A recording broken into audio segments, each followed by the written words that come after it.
I'm Samantha Fisch. I'm one of the medicine residents working with Dr. Hubbard and Dr. Molisco on this project looking at leptomeningeal disease and metastatic breast cancer.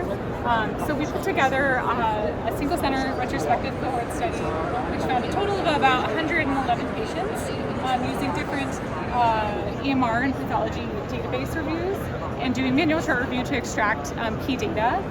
And we were able to find that in our cohort of patients, we found that lobular histology, HER2 positive breast cancer, and triple negative hit breast cancer were all overrepresented compared to the general metastatic population. Additionally, when looking at what treatments people were able to receive before and after their diagnosis, we see that on average people had about 3 lines total therapy before they developed LMD, a handful of which patients were treated with ADCs, checkpoint inhibitors, and 50% of our HER2 positive cohort received a HER2 TKI. And then after diagnosis, people on average received about 1 systemic therapy after their LMD diagnosis. And a majority of patients did receive some type of either radiation or intrathecal therapy at about 85%.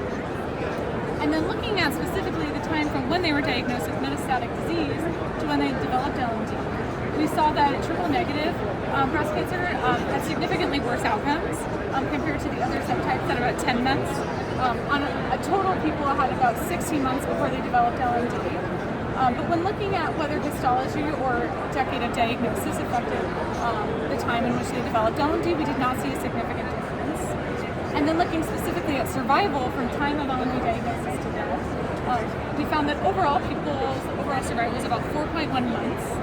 Specifically, triple negative outcomes, triple negative breast cancer had worse outcomes on an average of overall survival of 2 months.